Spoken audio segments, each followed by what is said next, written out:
Hey everybody, Adam Savage, and I am in London at Bohanna Art with my friend Pierre Bohanna. How are you, sir? Well, very well. Love to have you here. Now, Pierre spends his I don't have to talk to the camera, I can talk to you. Yeah. You spend your main day job solving impossible, ridiculous, and amazing problems for the film industry, for films like Batman and other stuff like that. Yeah, that's the day-to-day. And then Bohanna Art behind you is a whole separate track of exploration for you.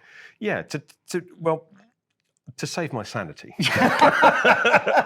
because and also to indulge in something for the self, and you know, I get to use really interesting processes. I work with incredible people. Yeah. You know, my team is really clever, and it's just like, so you sit there and you chew over ideas, etc. And also in the past, just as for fun, because we have a scanning equipment and digital equipment, occasionally we put someone's pet into the scanner and see it. So these are all scans. So these are all based on scans. Oh, gotcha. So the idea is, it's almost like the best of photography and the best of art and sculpture, and this is really what we're trying to combine. So the idea is that you take your cherished pet, your cherished child. Yeah. You know that subject better than anyone else. You recognize the nuances, the pose, all of those things. And so the amazing thing about scanning is that you can capture those little moments, so like a photograph. Yeah. But it's still just the raw data. The raw is a cold thing. It's an unemotional view. So what you're saying though is, if you did a regular scan and just immediately printed that up, it's going to be missing. It's going to be missing something essential. There's a value that's not in it. You need an aesthetic. You need an artisan feel. You need something that pulls it in, makes the object itself of value and of feeling like something someone has put thought and expression into it. Interesting. So it's almost like you're bringing the artist's hand into the reproduction. That's right. So it's think of it almost just like tracing over a picture, but it's using a reference, and then giving the digital sculptors. So our digital sculptors are classically trained sculptors. So they have done. So they've sculpted with their hands with in clay. Hand. Exactly. Right. Yeah. They come from that world. They understand what it takes to construct a sculpture. So they are able to utilize the information we give them, but then also utilize their skill to be able to blend it together to give you an object which is, to you, is recognizable, highly recognizable, but then also as an object that you can have pleasure with owning and display and show. So there's this aspect of like, I have this tattoo and I want another tattoo. And of course, the first thing I thought was to get a tattoo of my dog. Yeah. But like, I'm terrified because just what you're saying, I know my dog so well. And if it's anything but the dog I know, I'm going to be horrified by it. That's right. And so you guys are coming out of the uncanny valley. Yeah. Can you talk to me about the scan? Is it just about getting the highest possible resolution scan to get the most data? No. This is one of the things, funny enough, that we've been struggling with, because a lot of scanning equipment is all about high intensity of image, like every color. Skin pore, yeah, every exactly. And for us, it's not about that. It's about pose and the capture of expression. So you don't need the intensity information. What you need is speed, because the fidelity of that moment. It's like photography. It's just capturing that moment.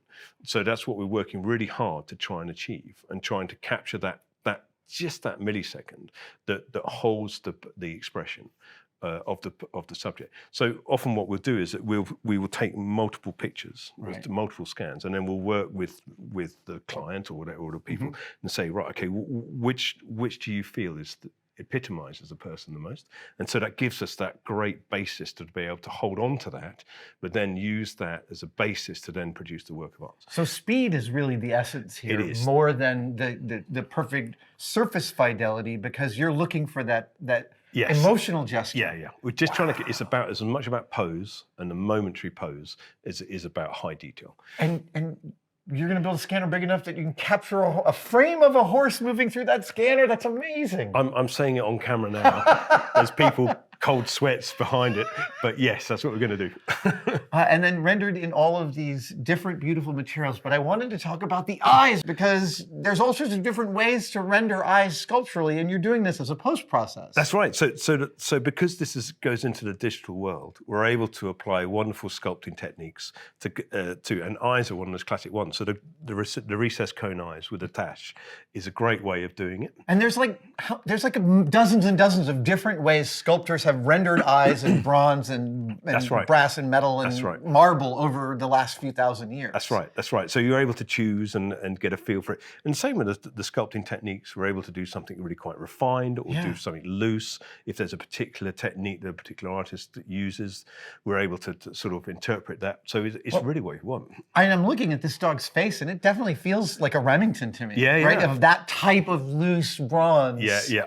And then you guys are adding the sculptural aspects, like the what I'm seeing, the sculpted bases and the frameworks. So the great thing is, once you have it in the medium of digital, you can take it down many creative aspects and make creative choices. So you can have a very clean, modern representative shape, or you can go much more classic and you can go much more tall. So we can see the tooling marks in here and also the looseness here. You know, those kind of feels of different feels. Now I'm looking also, the dogs in particular, every one of these finishes are finishes you're doing in here. That's right, yeah. So these are patina samples. They're literal patinas, it's not paint. It's not paint, none of this is painted. So our process produces, albeit cold cast, but intense bronze surface. Right. So we've developed our processes to be able to have enough intensity of metal on the surface to be able to allow patinas to work properly. The surface finishes, I can tell you, like getting up close, it's astounding, especially her face. It just feels like she's 100 years old, been burnished by a million hands. That's right. It's just that we want to give you that quality, that feel that you're having something really special. And so people can come and scan themselves and or their pets. Yeah. And then work with you to deliver a finished piece that feels like a piece of sculpture. That's right. It's all about collaboration. We want you to have an object that holds a memory of someone. You know, holds them in that moment. You know, like the best of photographs, but the most enjoyable of pieces. Well, and photography is a technology, and it was a new technology, a couple hundred years ago. It's now incredibly old, but I love that you're using the newest possible technologies, photogrammetry scanning, 3D resin printing, these incredible techniques to do the oldest thing. To bring us back. Which value is in the object. It's the route there is your choice, isn't it?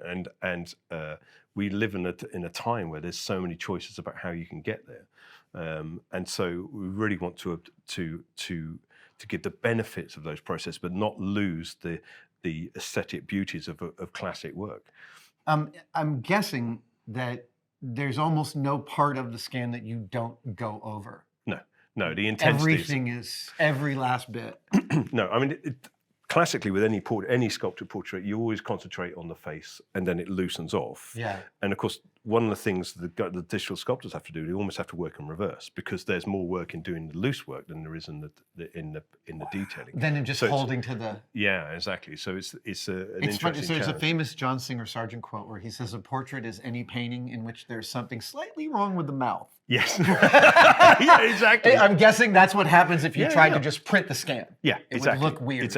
It's seen it done before, and it doesn't work. Fascinating. It doesn't. You have to loosen it. You have to almost shake it a little bit, and you have to give it character. You have to give it a convicting sort of surface and detail, and you say tooling. And so, to that end, the institutional knowledge of your crew and their classical sculpting experience is completely mission critical for this. Exactly. Absolutely. That's really absolutely awesome. Yeah. But it's also something you can control. So the clients can, as you say, have a feel for what they like and really have even if it's in the context of where it's going and how your other pieces are or anything like that, or just as something you particularly like. So, and this is something people can do right now. They can reach out to you. We can include a link in the description and start a process of discussing with you how to obtain and build one of these sculptures. Exactly. Yeah, come and enjoy the process of making a beautiful thing. I now want to bring my dog overseas, but Brilliant. I don't think I can. She's too big. There's to sit always in a my way. lap. Well, we'll have to come to you. Yes, yes. Pierre, it's really, really thrilling. And these thank you. finishes are incredible. I know we're going to show close-ups of them. Yeah. It's hard to explain that they look twice as good in person as they do even on camera. That's what we want. That's what we want. It's something you really want, you can cherish and enjoy. Thank you guys so much for watching. I'm going to tell you about some brand new merch we have. One of my favorite things we've ever produced are our demerit badges, which are scout badges for messing things up, as we all do. They're bestsellers, and we started out selling them as patches, then we moved to stickers, and now, ladies and gentlemen, we have demerit badge magnets for your fridge or your machines, and we started out with a 4-pack of our greatest hits. You can find these right now at tested-store.com.